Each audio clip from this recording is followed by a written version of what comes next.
8장에 보면은 빌립 집사가 전도한 내용들이 나와 있습니다. 이 빌립 집사가 예루살렘의 핍박을 피해서 사마리아 성으로 피난을 갔습니다. 그리고 사마리아 성에 가서 복음을 전했습니다. 그 사마리아 성에 시몬이라는 사람이 있었는데 그는 마술사였어요. 그런데 그도 예수 믿게 되었다. 그런 것을 세례를 받게 되었다. 그런 것을 말씀을 하고 있습니다. 오늘날 마술은 어떤 의미에서 과학이라고 볼 수 있습니다. 과학적인 원리를 이용해서 사람들을 놀라게 하고 재밌게 하는 그것이 오늘날 마술이지요. 그러나 시몬이 행한 마술은 오늘날 우리나라에서 하는 그런 마술, 그런 종류가 아니었던 것이죠. 어떤 신적인 힘을 통해서 기적을 베풀고 주술적인 것을 행하는 그런 종교적인 마술사였다. 그런 것을 우리가 볼 수 있습니다. 애굽에 있던 술사들, 모세가 가서 하나님의 기적을 행할 때 애굽에 있는 술사들도 몇 가지를 따라하지요. 그것처럼 바로 어떤 신적인 힘을 빌어가지고 주술적인 행동을 하는 그런 사람이 바로 시몬이었고, 그때 당시에 마술사였다. 그런 것을 우리가 알아야 돼요. 이런 어떤 영적인 악한 영의 힘에 의해서 어떤 기적이랄지 표적을 행하는 그런 마술은 성경에서 금지하고 있습니다. 그러나 오늘 마술은 이런 마술이 아니고 그냥 이벤트랄지 즐겁게 하기 위한 그런 마술이니까 아마 해도 무방할 것입니다. 그런데 마술이라는 그 단어 때문에 오늘날 교회 안에서 어떻게 성도가 마술을 다 해? 이런 식으로 생각하는 것은 마술이라는 단어의 함정에 빠져서 그런 거지, 성경에서 하지 말라고 한 그 마술과 오늘날 이렇게 재미로 이렇게 하는 그런 마술은 다른 거다. 라는 것을 우리가 좀 이해를 했으면 좋겠다는 것입니다. 시몬은 사람들 앞에서 여러 가지 기적을 행한 것 같습니다. 그래서 많은 사람들이 시몬이 행한 기적을 보고 시몬을 믿고 따랐습니다. 시몬은 사마리아 성에서 스스로 자기가 큰 자다라고 이렇게 말했고, 사람들은 시몬이 행한 기적을 보고 저 사람은 큰 하나님의 능력이다 라고 하면서 시몬을 믿고 따랐던 거죠. 사람들이 시몬이 행한 기적을 보고 시몬은 하나님의 사람이다 라고 이렇게 믿고 따른 것입니다. 그런데 사실 시몬은 하나님의 능력으로 기적을 행한 사람이 아니었습니다. 시몬은 하나님을 알지도 못했고 예수님을 알지도 못했고 하나님의 능력으로 기적을 행한 것도 아니었습니다. 그러면 시몬은 무슨 힘으로 그런 기적을 했는가 하는 것이, 우리가 성경을 보면은 시몬은 두 가지겠죠. 하나는 사람들을 속였거나, 그 다음에 두 번째는 귀신이나 악령의 능력으로 이런 어떤 기적을 행했을 것입니다. 사도행전 8장에 베드로가 23절에서 시몬을 향해서 이렇게 지적을 하고 있는 것을 볼 수 있습니다. 베드로가 시몬을 향해서 내가 보니 너는 시몬은 악독이 가득하며 불의에 매인 바 되었도다 라고 이렇게 말하고 있잖아요. 시몬의 마음속에 악한 것이 가득하고 그 다음에 불의, 나쁜 것, 악한 것에 매인 바 되었도다 라고 이렇게 말하고 있는 것을 볼 때 시몬은 하나님의 종이 아니고 악한 것에 귀신의 힘을 빌어서 어떤 기적을 행하며 놀라운 일을 행했고, 사람들은 그것이 귀신으로부터 온 능력인 것을 모르고 하나님으로부터 왔다고 생각하고 이 사람은 하나님의 큰 사람이다 라고 하고 하나님의 일꾼으로 착각을 하고 그 사람을 믿고 따르게 되었다라는 것을 우리가 볼 수가 있습니다.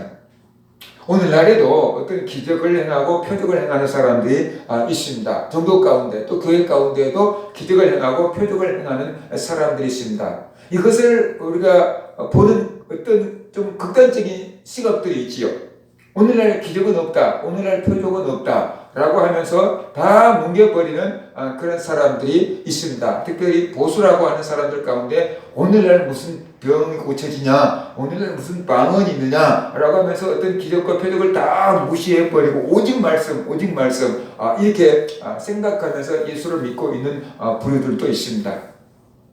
이거 성령의 능력을 부인하는 것이고 오직 성경에 기록되어 있는 것을 믿어야 되는데 오직 말씀 그러면서 성경에 기록되어 있는 것을 믿지 않는 그 뭔가 아이러니한 모습이 있는 거다라고 볼 수 있습니다. 또 다른 쪽에서는 기적이나 표적이 교회 안에서 나타나면 전부 그것이 하나님의 능력이고 전부 다 그 사람이 하나님의 사람인 줄로 그냥 무조건 믿고 따르는 그런 경향이 있습니다. 성도들 가운데 이단에 빠진 사람들 가운데 그런 일들이 허다하죠. 어떤 기적이 일어나고 표적이 일어나면은 놀라운 일이 일어나면 그것이 전부 하나님이 주신 능력으로 생각하고 무조건 아멘하고 믿고 따라버린다라는 것이, 그것도 좀 어리석은 일이다 라는 것을 우리가 알아야 되는 것이죠. 하나님도 능력을 행하시지만 귀신도 사람이 볼 때는 사람들이 할 수 없는 일을 행할 수가 있거든요. 문제는 그거예요. 그 사람이 능력을 행하고 표적을 행하고 기적을 행하는데 그 사람이 능력을 행하고 표적을 행하고 기적을 행하는 그 힘의 원천이 누구에게서 온 것이냐라는 것을 우리가 분별해 봐야만 되는 것이죠. 그 사람이 기적을 행하고 표적을 행하는 능력이 원천이 하나님에게서 온 거다라고 한다면 그 사람은 하나님의 사람이고 정말로 믿을 만한 사람인 거죠. 그런데 그 사람이 행하는 그 표적과 기적과 능력이 하나님에게서 온 것이 아니라면은 속임수를 쓴 것이든지 악한 것에서 온 거다라고 이렇게 우리는 분별해야만 되는 것이죠. 우리가 영분별의 은사를 갖고 있지 않다고 할지라도 성령을 받은 사람들이라면은 웬만큼 육체가 있기 때문에 육감이 있는 거잖아요. 성령을 받았기 때문에 영감이 있어야 되는 거죠. 그래서 영분별의 은사가 없다고 할지라도 뭔가 좀 이상한 것 같아.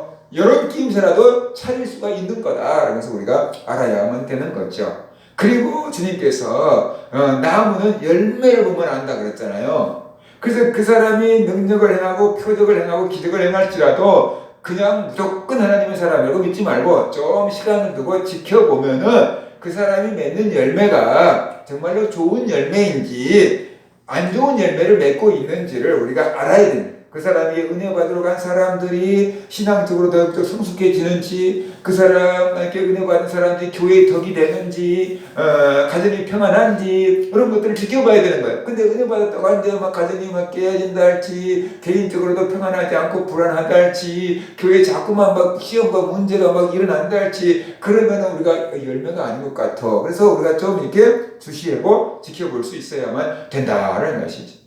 근데 그래서 능력이 나타났다, 기적이 나타났다 그러면은 그걸 또 좋아하고 추구하는 사람들이 있어요. 그냥 우르르 이렇게 몰려가고 그거 좀 어떤 의미에서 위험한 신앙이다. 그래서 우리가 알아야 되는 거죠. 그래서 오늘날 교회 안에 나타나는 기적이나 표적 반드시 나타나야라고 믿습니다. 사도시대에도 있었고 오늘날도 있어야 되고, 왜냐 그러면 복음이 전파돼야 되고 하나님의 살아계심을 증거해야 되기 때문에 오늘날도 그런 기적과 표적과 이적이 있어야만 되는 거고 기도 응답이 있어야만 되는 거죠. 그 기도 응답이 없고 능력과 표적이 없다는 것은 우리의 신앙이 그만큼 잠자고 있다는 거고 깨어있지 않다라는 것으로도 우리가 볼 수가 있는 것이죠. 그러니까 우리 안에 우리 교회 가운데 그런 은혜와 은사와 응답이 없다는 것에 대해서 오늘 안타깝게 생각하고 기도하고 영적으로 살아날 생각을 해야 되는 거지, 아예 없는 거야 라고 이렇게 생각하고 없는 것이 당연한 것처럼 생각하고 있는 것은 조금 문제가 있는 거다. 그래서 우리가 알아야 되겠습니다. 그 다음에 어떤 기적과 이적과 표적이 기도 가운데 은혜 예배 가운데 나타난다고 할지라도 무조건 다 아멘하고 받을 게 아니고 우리가 분별할 수 있어야만 된다. 제가 진짜 하나님이 주신 것인지 악한 것에 장난인 것인지를 우리가 구분하고 받을 수 있는 분별력이 우리에게 필요하고, 우리에게 그런 분별력이 없다 그러면 좀 지켜보고 열매라도 볼 수 있는 그런 사람들이 우리가 되어야 되고, 교회의 어떤 영적인 지도자들이 저건 조금 주시해야 됩니다 라고 하면은 우리가 좀 조심할 필요가 있는 거죠. 내가 가서 들어보고 올게요 그러면서 확인할게요 그렇게 가면은 아직 어린데, 영적으로 어린데 미혹을 받을 수가 있는 것이죠. 분별할 수 있는 힘이 없으면은 그걸 분별을 못할 수 있기 때문에 영적으로 위험하다, 조심해야 된다. 그래서 우리가 알아야만 되는 것이죠. 그래서 우리가 교회 안에 능력이 나타나는 것에 대해서 양극단을 우리가 좀 피하고 우리가 균형감을 갖출 수 있는 말씀으로 분별하고 열매로 분별하고 영적으로 분별하고 균형감을 갖출 수 있는 그런 교회와 성도들이 되시기를 주의 이름으로 축원합니다. 시몬은 사람들을 속였습니다. 자기가 큰 자라고 스스로 얘기했어요. 자기 스스로 내가 큰 자다라고 얘기했어요. 사람들은 그를 큰 하나님의 일꾼으로 생각을 했어요. 사람들을 속였고 사람들은 속았어요. 이것이 하나님의 종과 사탄의 차이점이다. 그래서 우리가 알 수 있습니다. 하나님의 종은 자기를 높이지 않습니다. 왜냐 그러면 자기는 종이기 때문에, 주인은 하나님이기 때문에 종이 자기를 높일 수는 없어요. 자기 주인을 높이는 거죠. 그래서 하나님의 종은 자기를 높이지 않고 주인을 높인다. 세례 요한이 예수를 가리켜서 그는 흥하여야 하겠고 나는 쇠하여야 하리라 그랬잖아요. 어디 예수님을 따라가라 라고 자기 제자들한테도 말씀하잖아요. 그러니까 그것이 바로 하나님의 종의 자세이다. 그래서 우리가 알아야 돼. 하나님의 종은 자기를 통해서 하나님께서 아무리 큰 일을 행하고 능력을 행하고 표적을 행했다고 할지라도 그것이 자기가 한 것이 아니고 하나님이 자기를 통해서 한 것이기 때문에 자기 능력이 아니잖아요. 그래서 자기를 자랑할 게 아니고 누구를 자랑한다고요? 하나님을 자랑하는 것. 그것이 하나님의 종이고 그래야지 하나님의 영광을 받으시잖아요. 하나님의 능력과 기적과 표적을 행하시는 두 가지 목적은 우리로 믿음을 갖게 하고 하나님께 영광을 돌리기 위함이잖아요. 그러니까 그 하나님의 능력이 하나님이 하셨습니다. 베드로와 요한이 안진뱅이를 일어나게 해놓고 사람들이 그들을 주목하니까 우리의 경건과 능력으로 이 사람을 일으킨 줄로 왜 착각하느냐. 우리가 일으킨 게 아니고 우리가 믿고 있는 예수의 이름이 이 사람을 낫게 하였다라고 말하잖아요. 그게 하나님의 종들인 거죠. 그죠? 그래서 진짜로 하나님의 종들은 자기를 높이지 않냐고 하나님을 높이고 모든 영광을 하나님께 자기에게 온 영광을 하나님께 다 패스해 드리는 바로 그 사람이 하나님의 종이다. 그래서 우리가 알아야지.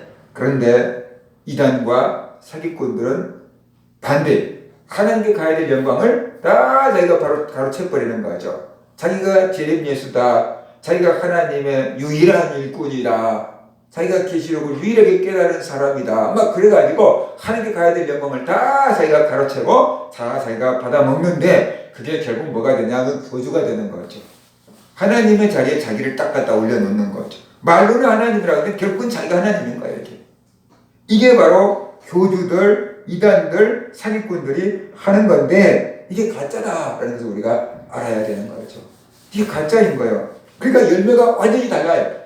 하나님의 종들은 하나님을 높여드리고 하나님께 영광을 돌려요. 자기는 낮아져요. 그런데 사탄과 사기꾼들은 자기를 드러내고 하나님을 일한다고 하는데 나는 하나님을 오간데 가고 자기만 나와 있어요. 자기가 곧 하나님의 어떤 모형으로 대신해 버리는 거예요.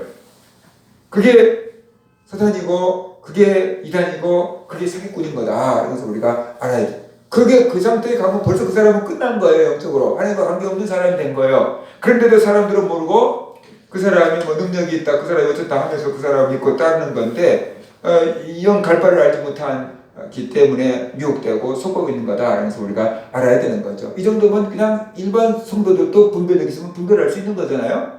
그죠? 우리 교회 목사님이 교주급이냐 그냥 목사님이냐 이걸 생각을 해야 되는 거예요. 그냥 목사님 주의된 거지 교주 정도 된다 그러면 그건 벌써 문제가 심각한 문제인 거다. 그래서 우리가 알아야 되는 거죠. 그래서 하나님의 종은 늘 겸손하다. 사탄은 교만해서 하나님의 천사의 자리를 떠나서 사탄이 됐잖아요. 그러니까 악한 영을 받은 사람들은 교만해지죠. 교만해지는 게 사탄이 어디 자리에 앉으려고 했냐면 하나님과 비교해서 하나님의 자리에 앉으려고 했잖아요. 교만한 사람은 결국 하나님의 자리에 자기를 갖다 앉혀놓는다는 거예요. 그러니까 그게 사탄의 종인 거고 그것이 바로 하나님의 이렇게 종과의 차이점인 거다. 이런 것을 우리가 알아야만 되는 것이지요. 그 시몬이 하나님의 종으로 크게 인정을 받고 거기서 존경을 받고 있는 그 성에 사마리아 성에 가서 빌립이 복음을 전했습니다. 빌립이 전한 복음이 무엇이었을까요? 12절을 보면은 빌립이 전한 복음을 이렇게 정리를 하고 있습니다. 빌립이 하나님 나라와 및 예수 그리스도의 이름에 관하여 전도함을 그들이 믿고 남자가 다 세례를 받으니 라고 이렇게 말하고 있습니다. 그러니까 빌립이 전한 내용은 하나님의 나라를 전했다는 겁니다. 자기 나라가 아닌 하나님의 나라를 전했다. 그리고 예수 그리스도의 이름을 선포했다라고 이렇게 말하잖아요. 자기 이름을 드러낸 게 아니고 예수 그리스도의 이름을 선포했던 거죠.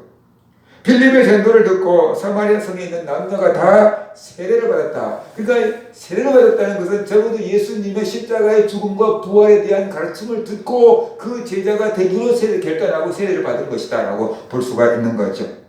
정통 유대인들로부터 이방인 취급을 받았던 사람들이 사마리아 사람들이에요. 그런데 그 사마리아 사람들이 예루살렘에 있는 유대에 있는 정통 유대인이라고 긍지와 자부심을 가지고 있는 사람들보다 더 쉽게 복음을 받아들였다는 것이. 그래서 예수님은 그렇게 말씀하셨어요. 세리와 자기들이 먼저 천국에 들어갈 것이다 라고 말씀하시고, 정통 유대인들이 바라볼 때는 저들은 죄인이고 누구보다도 먼저 저기 가야 될 사람들인데 예수님은 그들이 먼저 천국에 들어갈 거라고 말씀하셨어요. 그렇게 죄를 지어야지 먼저 천국에 들어간다는 소리는 아니에요. 그들처럼 자기가 죄인임을 아는 사람들, 그 사람들은 자기들이 죄인 줄 알아요. 왜냐 그러면 모든 사람들이 자기들 죄인 저거 뭐 이러면서 저 죄인 저거 모든 사람들이 죄인이라고 죄인이라고 셋이라고 창기라고 하니까 자기들도 죄인 줄 알아요. 자기는 죄인 줄 알아요. 그런데 일반 유대인들은 내가 뭔 죄를 줬어? 나 아브라함이 줬냐? 이런 식 생각을 갖고 있는 거죠. 그러니까 죄를 씻기 위해서 예수님 앞에 안 나온다는 거죠. 그래서 실질적으로 예수님을 먼저 믿었던 사람들이 바로 버림받았던, 소외됐던, 사람들한테 무시당했던 그 사람들이 먼저 예수 그리스도를 만났고 믿고 구원을 받게 된 거다. 그런 것을 우리가 알 수가 있는 거지요. 정통 유대인들로부터 무시와 멸시와 천대를 받았던 사마리아 사람들인데 그들이 유대인들보다 먼저 복음을 받아들입니다. 왜 그랬을까요? 빌립이 전하는 말을 듣고 빌립이 행하는 표적을 보았기 때문에 그랬습니다. 그래서 그들이 빌립이 전하는 예수 그리스도를 믿고 세례를 받은 것입니다. 또 예루살렘에 있던 정통 유대 교인들보다 복음에 대한 저항이 적었어요. 예루살렘에 있는 사람들은 종교 지도자들이 많아요. 레위인들, 사두개인들, 바리새인들 이런 종교 지도자들이 많아요. 그들이 세상적으로 종교 지도자 자리에 앉아서 권위를 가지고 한마디씩 한다는 거예요. 예수님은 하나님의 사람일 리가 없다. 안식일날 일하는 거 보니까 하나님의 사람일 리가 없어.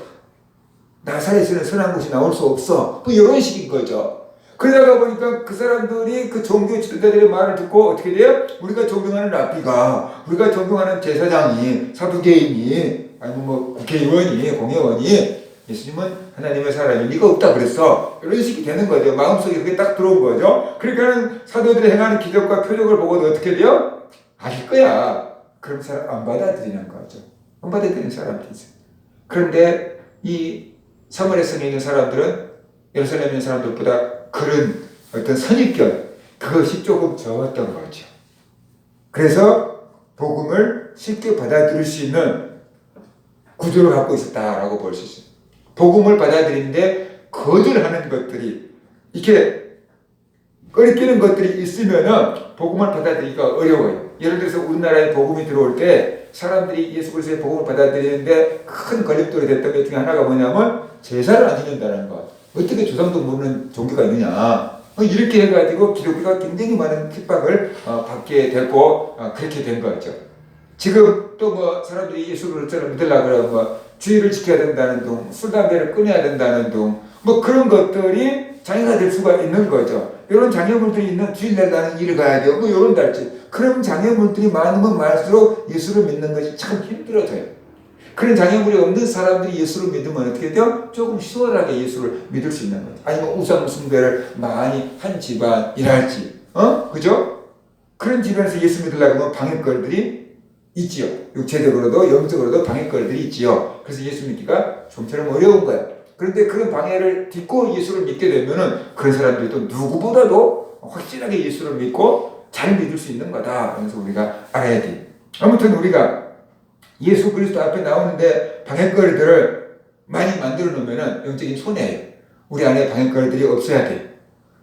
우리 안에 어떤 매스컴이나 텔레비전이나 핸드폰이나 가수나 세상이나 이런 것들이 많이 있으면 있을수록 영적인 방해거리들이 되는 거예요.